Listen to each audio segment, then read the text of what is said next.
Can I have the... Thank you. Okay. No, it's just there.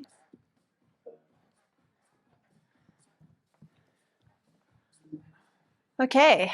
Good afternoon, everyone. We are very aware that as a panel, we are the last presentation standing between you and lunch.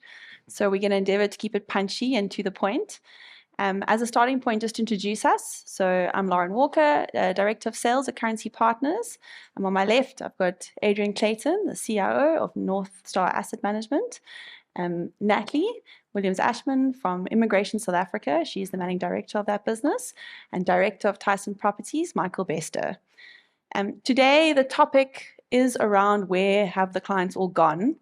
But just to give you context about what we'll be talking about, we're actually looking at giving you some insight into the fact not only that South Africans are now global citizens and not just South African citizens, which is becoming a challenge in the wealth industry itself, but also the different types of clients that we are now seeing in South Africa. To set the scene, we're going to start just to show you some statistics around funds moving out of South Africa. So what we do as a business, I'm a bit of a nerd and I like to analyze numbers. We actually look at the flows of funds in and out of South Africa under specific categories or balance of payment categories that are reported to the Reserve Bank, just to get an indication of what that looks like. So the first slide we're looking at is pretty straightforward, and a lot of you will be very familiar with this. I think Chantal touched on these earlier today. So as South African residents, we've got two main allowances. That's the single discretionary allowance and the foreign capital allowance, as obviously including that special approval for over the 11 million per year. But what this is showing you is just the flow of funds that are moving under those allowances out of South Africa over the last 8 years.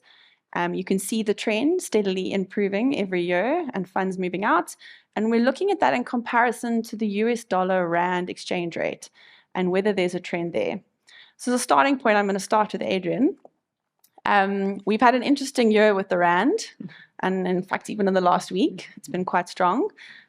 What do you think around the rand impacting this trend on the flow of funds, and how will that play out going forward? And I think also just to speak on why are we seeing so much foreign investment by South Africans?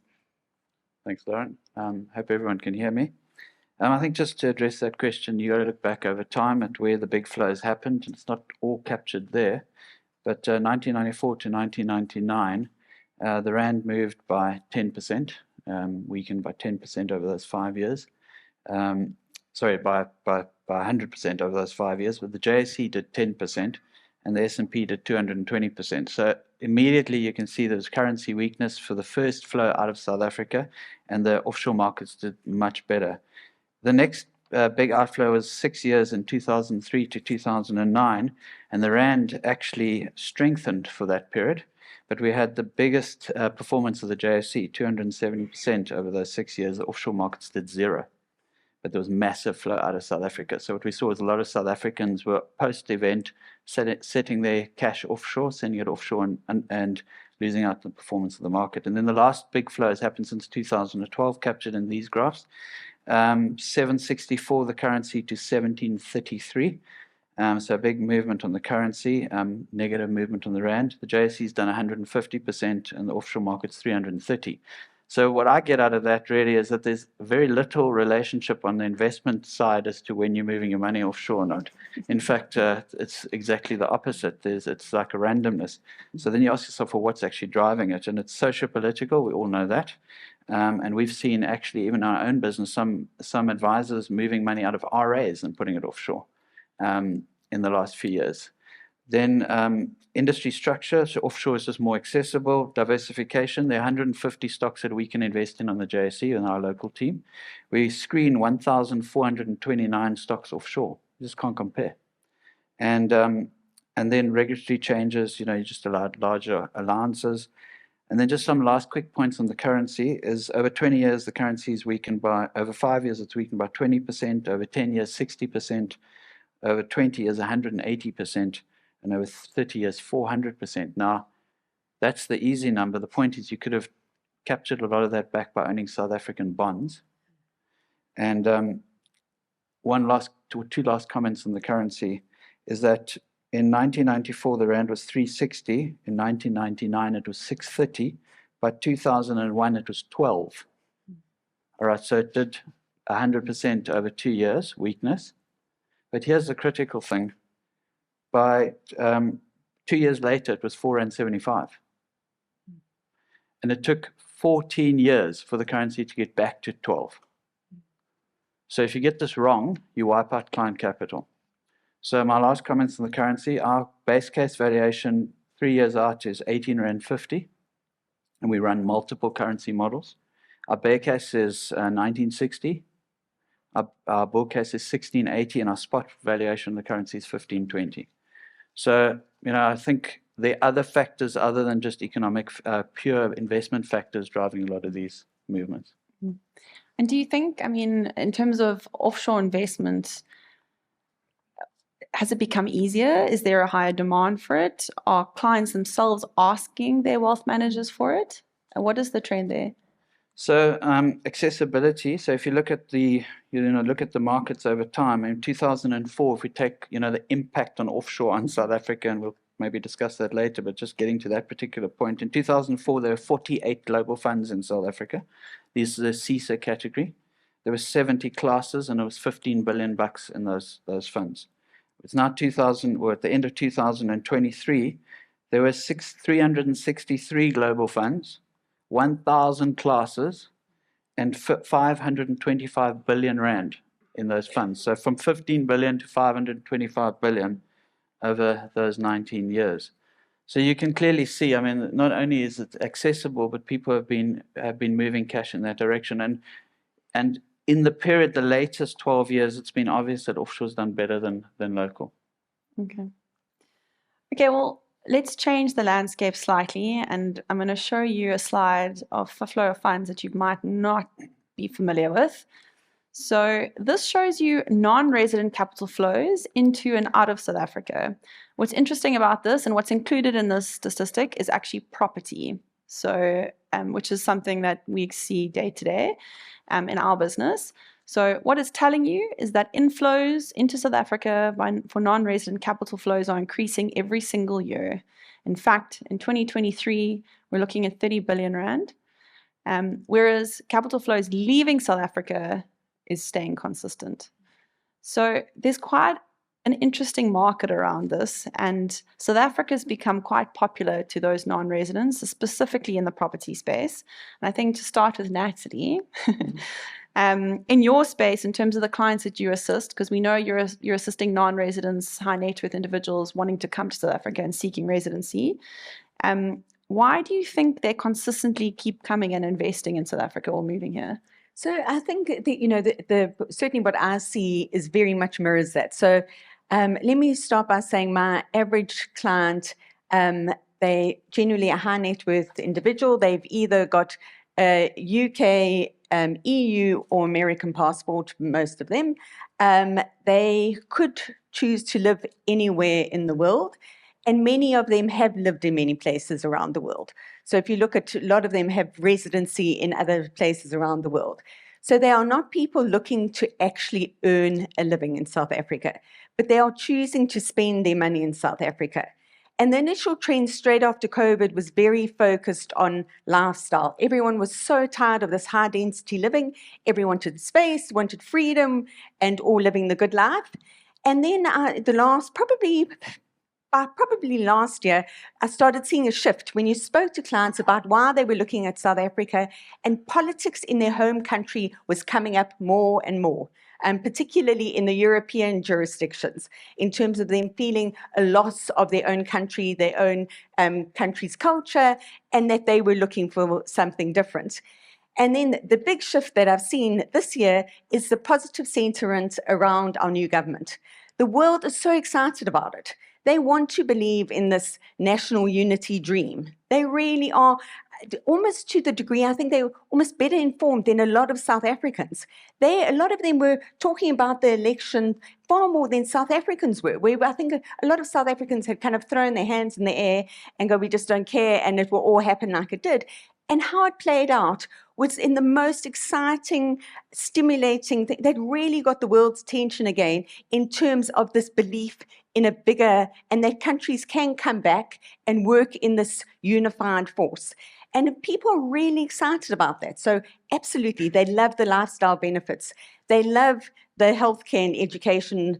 They love the cost of living in South Africa. But they really are coming for more than that. You know, the whole appeal and the whole brand of what South Africa represents is enormous.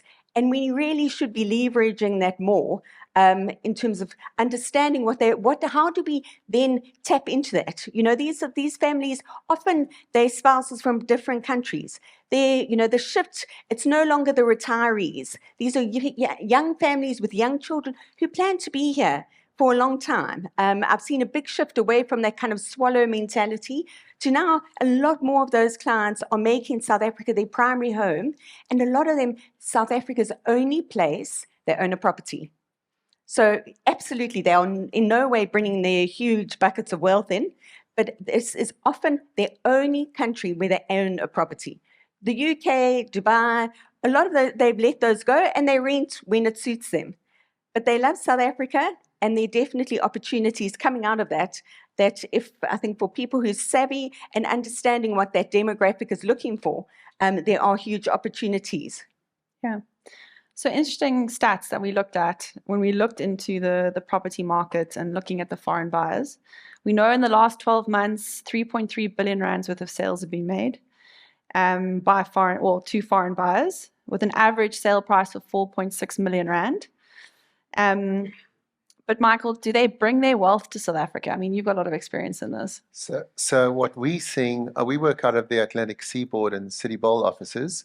What we're seeing is they don't dispose of their primary home in Northern Europe or in America or in the UK. They keep that.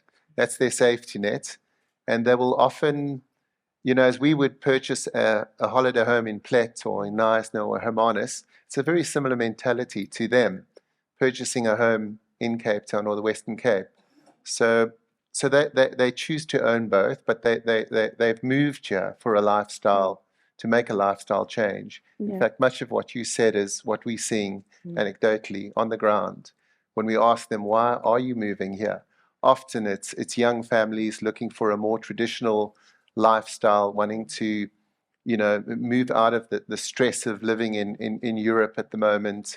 And I mean, if you look at our schools, you know, I know you're going to put a slide on shortly, but I mean the French, the Scandinavians, you know, the Germans, and there's so many schools set up for these families. Yeah. So that's what we're seeing. Yeah. And it's interesting to see how that's changed. I mean, just to touch on it quickly, I think it's worth mentioning, Natalie, just around the change in opportunity with that nomad visa that they're now offering in South Africa. Because that is, the thing is, it's taken a long time to, you know, it was initially the legislation was passed ages ago. And it's so nice to see our new minister's really stepped up and he's committed as of, what today is Friday? Oh, as of Wednesday, he says that it will be implemented in 30 days.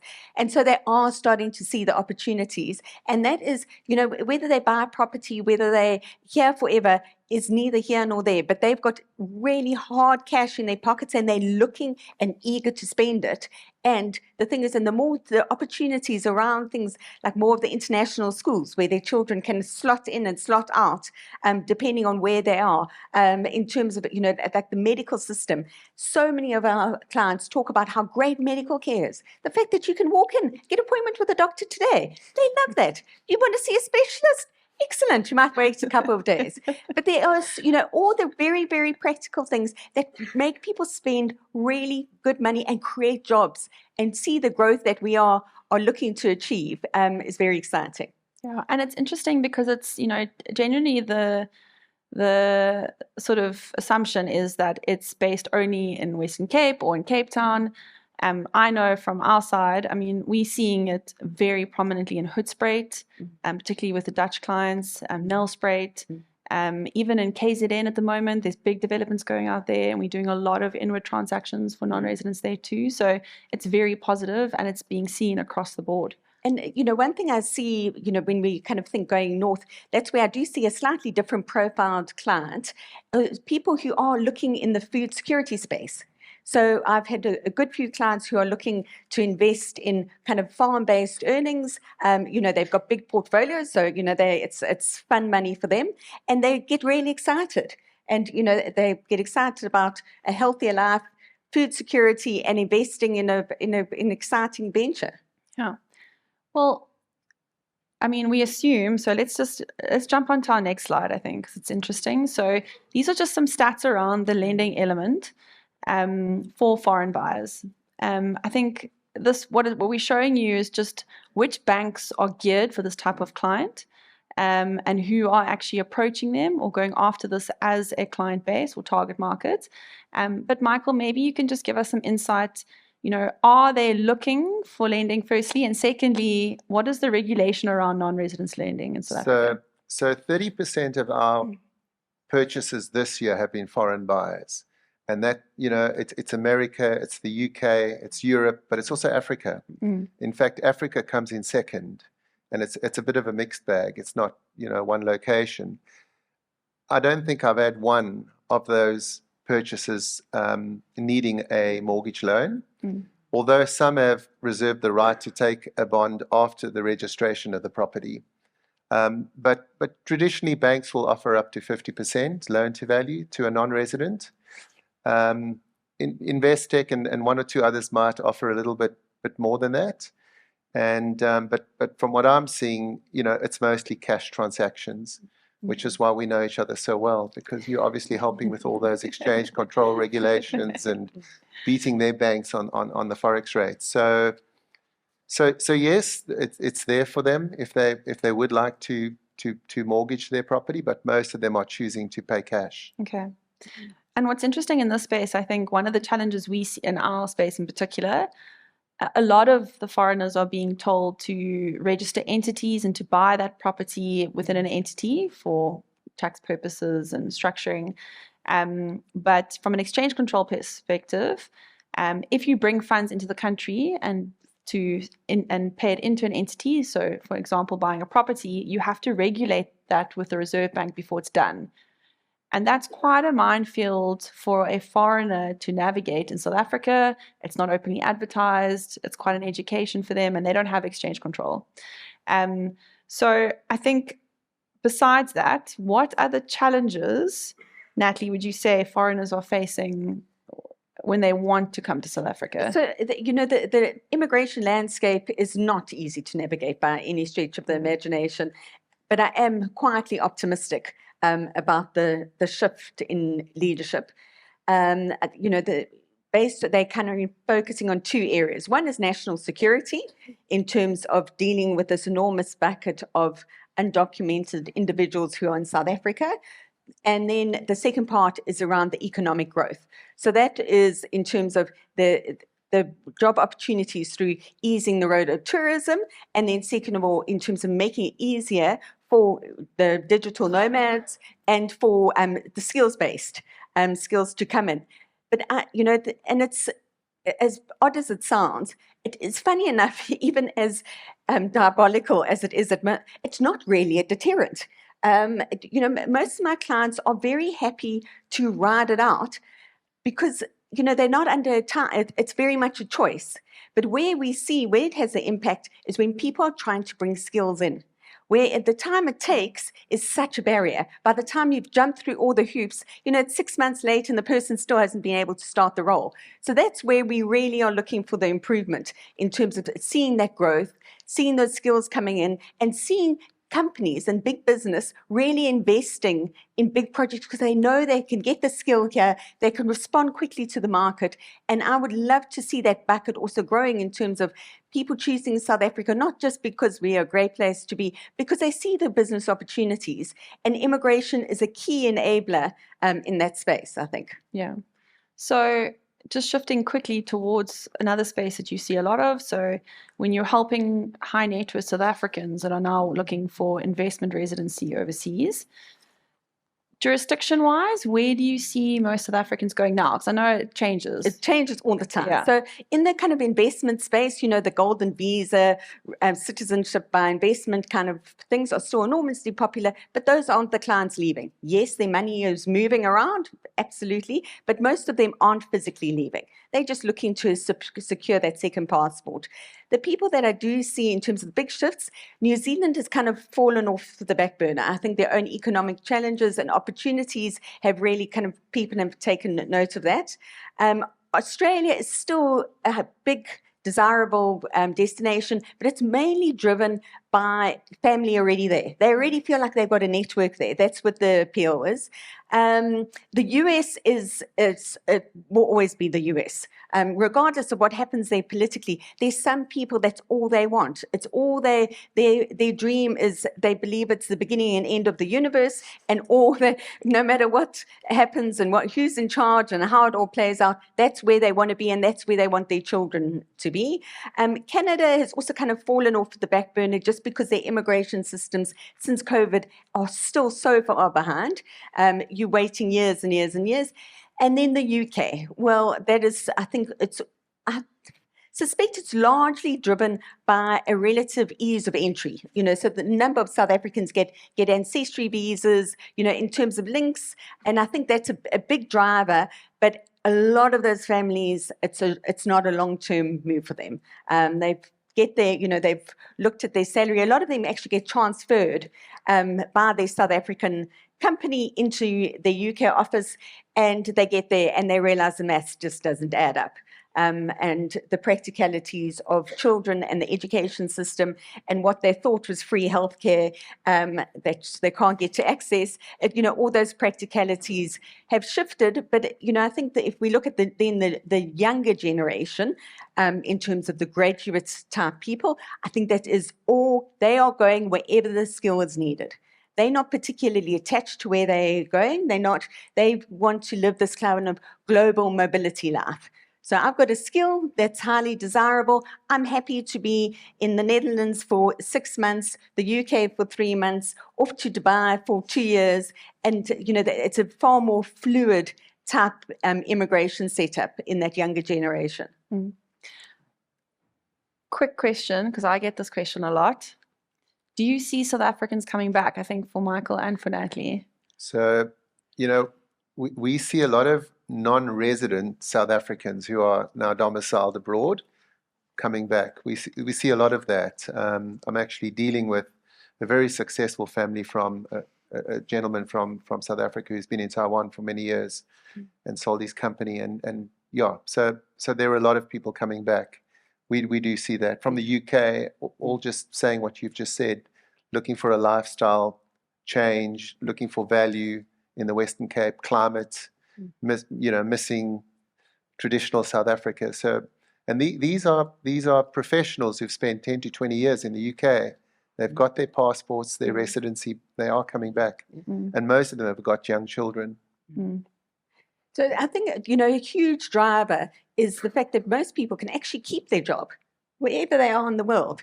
And for me, that is the biggest driver. So there's been so many clients that have said they've been waiting to come back. They've been waiting for the opportunity. And suddenly they've got the best of both worlds. They keep their fabulous job in the UK, anywhere in Asia. A lot of that kind of Asia market is coming back.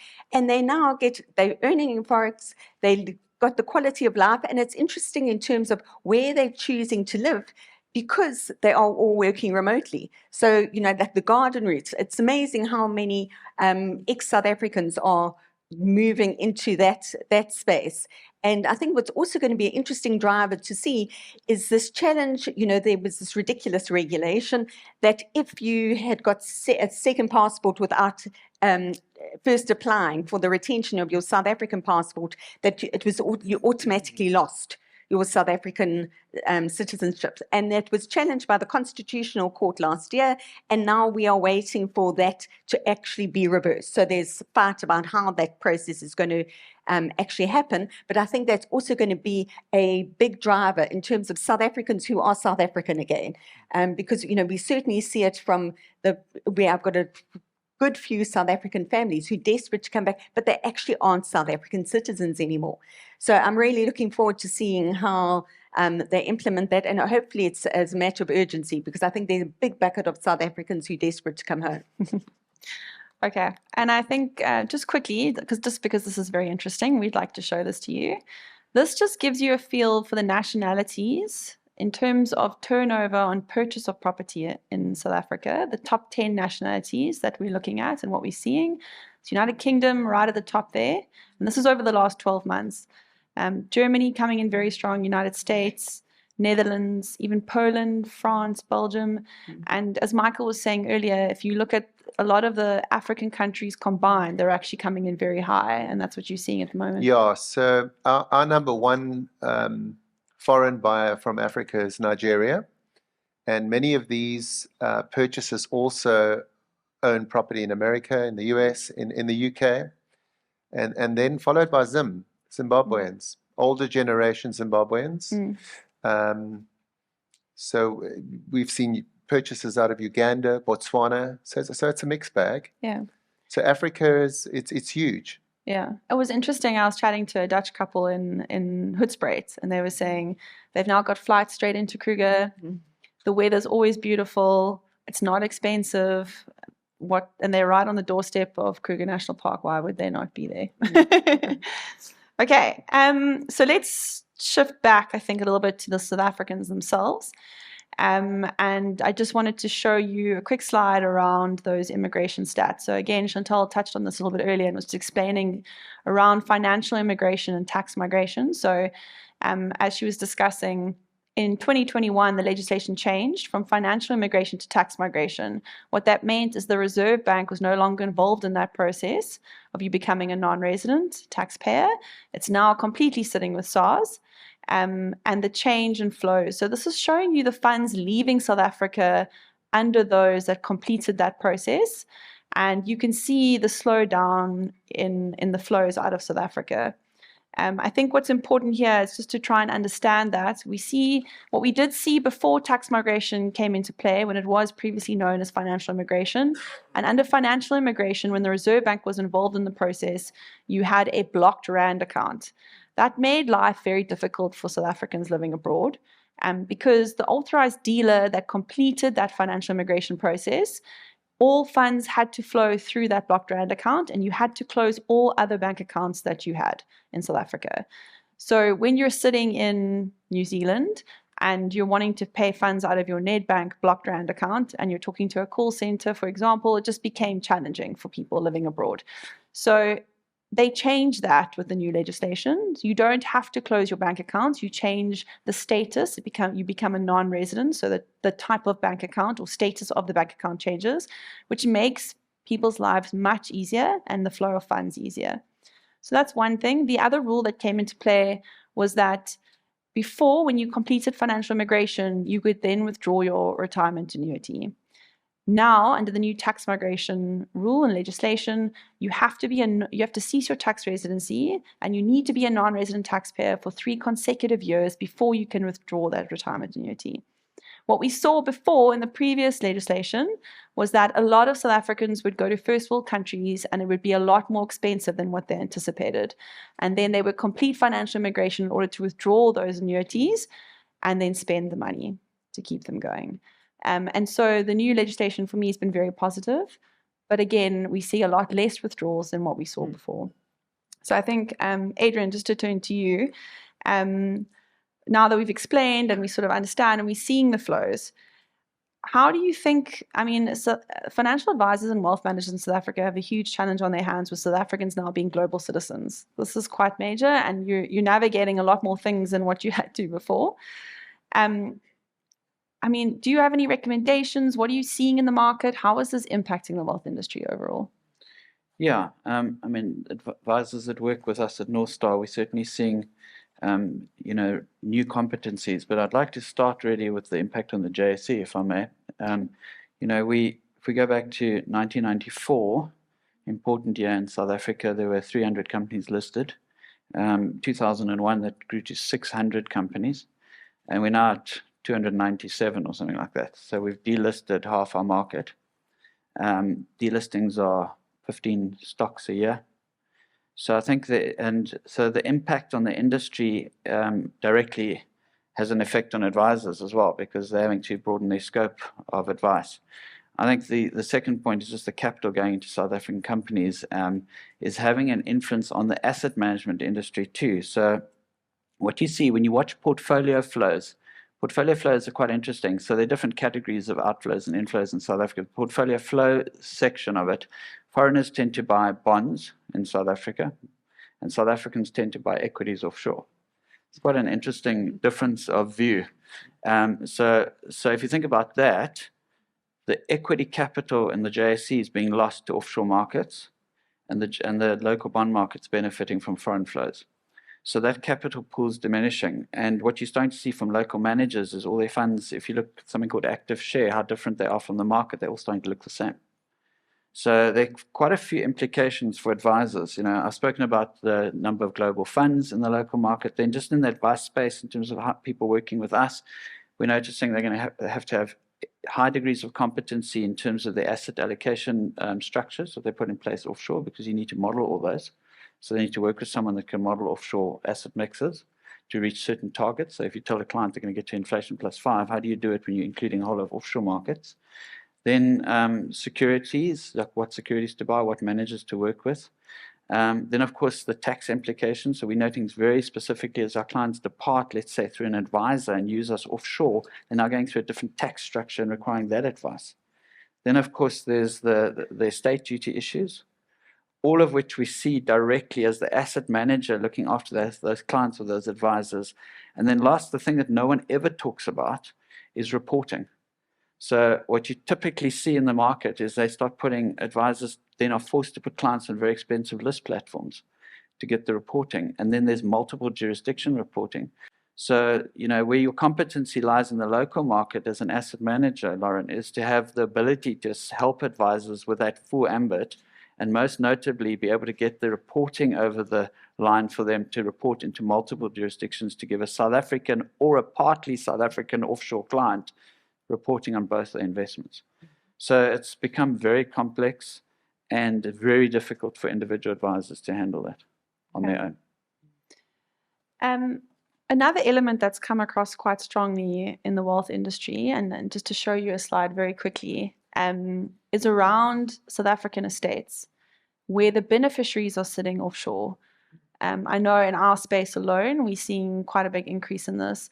What this slide is showing you is inheritances, and it's important to note that if that offshore beneficiary is a South African resident, those flows can also flow under their allowances. So this wouldn't include everything, but in terms of inflows and outflows, this is just showing you inheritance flows in and out of South Africa, and you can see the steady increase of funds leaving South Africa for inheritance purposes. What we see the trend there is because a lot of beneficiaries, because we're saying South Africans now are global citizens and living all over the world, they're living abroad. And so the challenge now is when there's a deceased estate and the funds are paid off to the beneficiary, how do we in the wealth industry prevent that inheritance from leaving the advisor, the wealth company, the client? And also what we see is the funds go to the beneficiary and are spent. How do we tackle this? I mean, we're seeing a big increase in it. Every year, the numbers are going up. I mean, on your side, Adrian, what do you think in terms of ideas on how to retain this? Do we get involved earlier with the clients? Yeah, so I think firstly, how many people are actually out of South Africa, and the data is very difficult to get a pinpoint number on. I went and looked for that, and Stats South Africa in 2001 said there were 1.5 million people living out of South Africa, South Africans that had externalized their lifestyles. In 2021, that had grown to 2 million.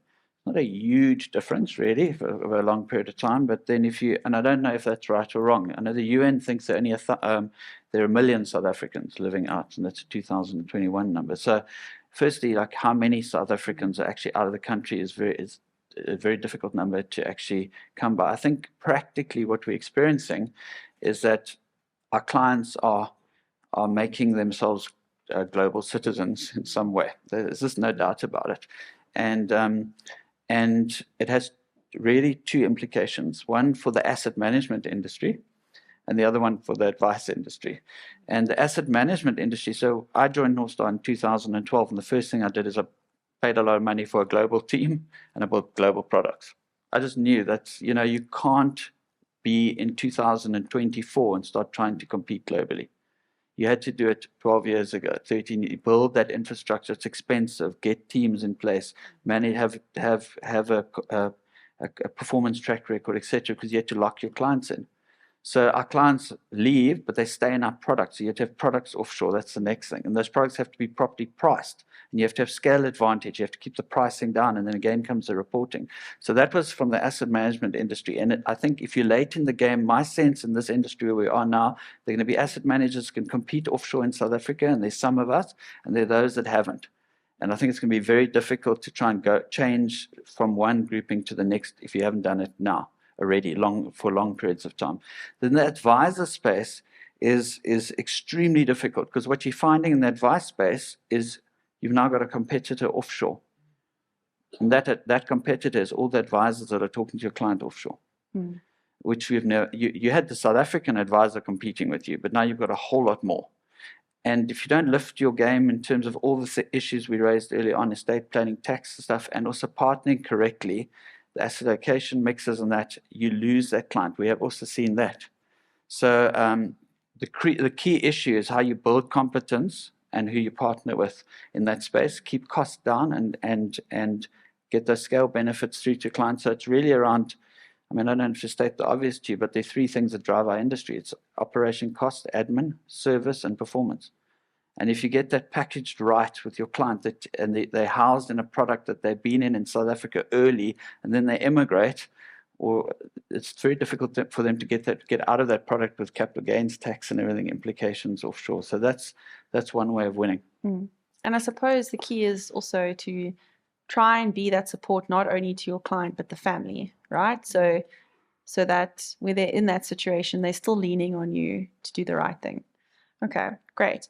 I think just in closing, we've gone through different types of clients and trends we're seeing in different industries, but maybe, Michael, we can start with you just to give us your feeling in terms of what we've seen now with more non-residents coming to South Africa, South Africans potentially wanting to come back and or moving abroad, but how is that impacting the property space in South Africa?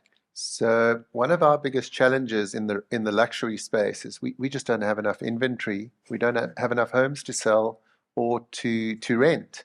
If you look at the winter over July and August, the massive influx of Middle East, Saudi and UAE residents just coming over for 6 weeks wanting luxury accommodation to escape their heat and their summer. There's just not enough inventory.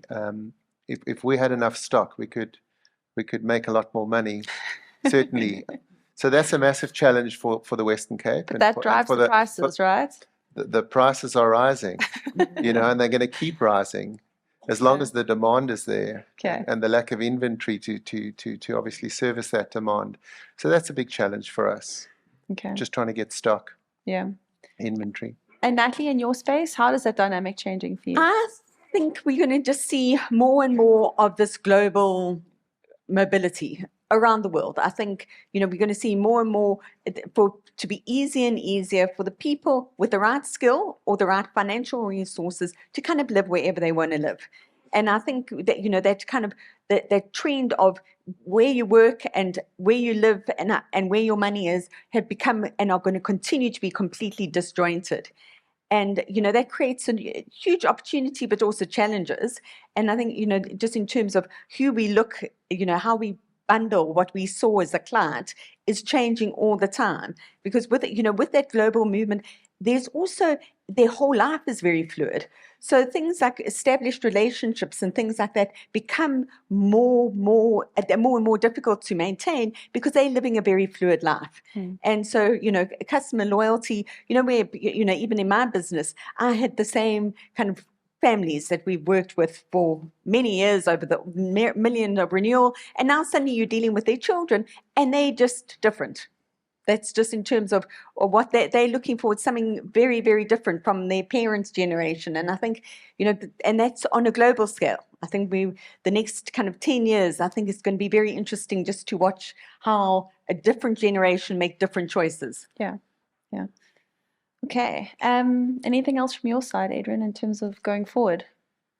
Yeah, look, I just think, while the advantages, offshore clients coming to South Africa, that also opens up advantages for advisors here, and asset managers, and huge degrees of competency that you build when your clients depart South Africa are the very same competencies you can use to win over clients coming to South Africa. So, 100%. We've seen that in our own business. There's just no doubt about it. Yeah. Great. Thank you. Okay. Kevin? Yeah, thank you very much, everybody. There's not a whole lot of questions that have come in. There is one specifically, which we'll get to in a second, and it's aimed at you particularly, Adrian. But I'm also fascinated by South Africa. I live in Plettenberg Bay, and to see the actual money flow into Plettenberg Bay is absolutely insane. I mean, I don't know if he's the owner of this boat called the World. I docked in Cape Town, I believe, a little while ago. This boat that sails around the world to escape residency. So you buy effectively an apartment on this boat, and it sails around the world. And it's added. So the shareholders of the boat determine the destination that year. So they, as a group, determine which ports they're going to actually come in. And they've identified South Africa as an absolute necessity on that journey. They're now stopping Cape Town.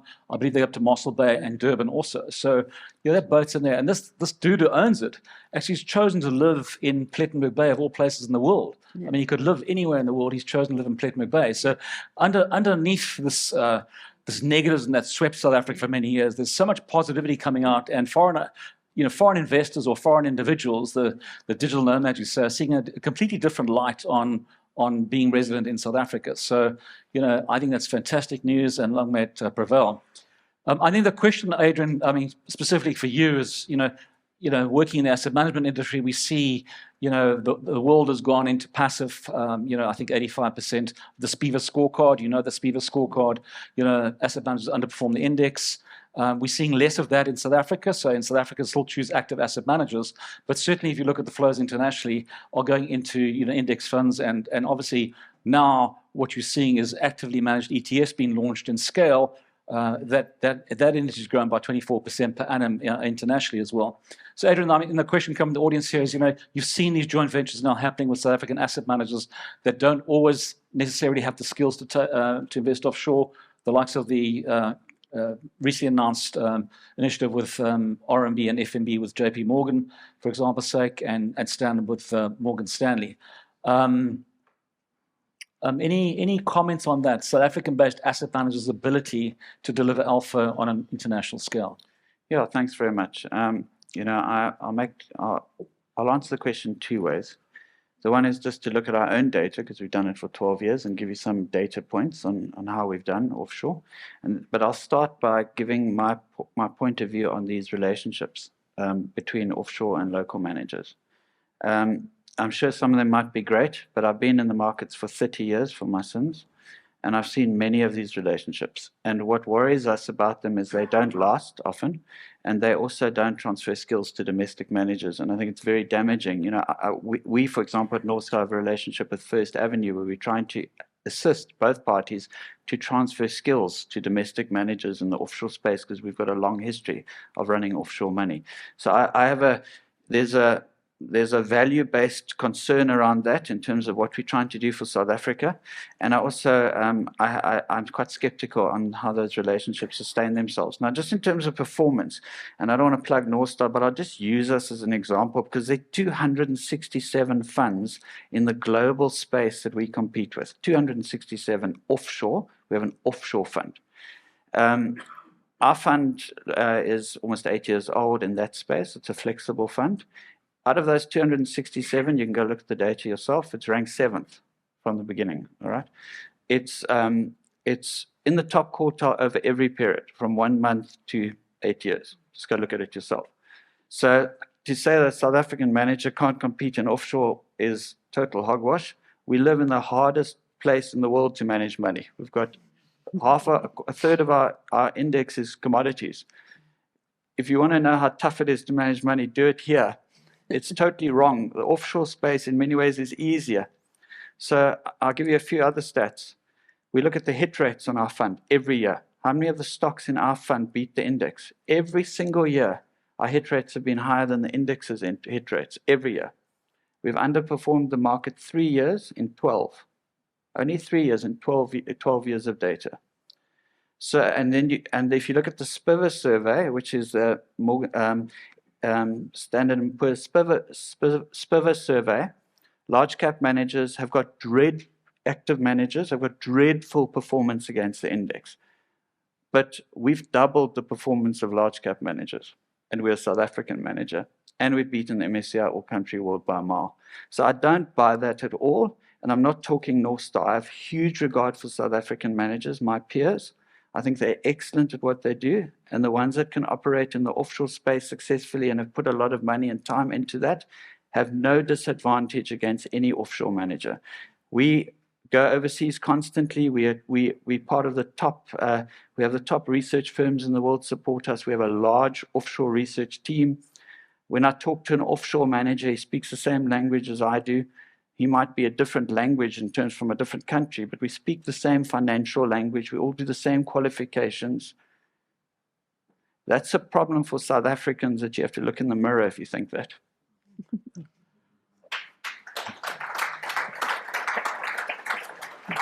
Thanks very much indeed, Adrian, for that response. I think also an excellent panel. So, Lauren, well done to you in simulating your panel. Michael, thank you for joining us. Natalie and Adrian, always, very sort of diverse and balanced insights. But thank you very much. I think it's been a very most enjoyable discussion. That really brings us into our lunch break. We're going to break for 45 minutes or thereabouts. If you leave this room, just go down the stairs and turn right. So our staff will guide you over, a room called the Oasis. We'll look to get you back here in about 45 minutes' time. And we've got an excellent lineup in the afternoon, so please join us. Thank you very much.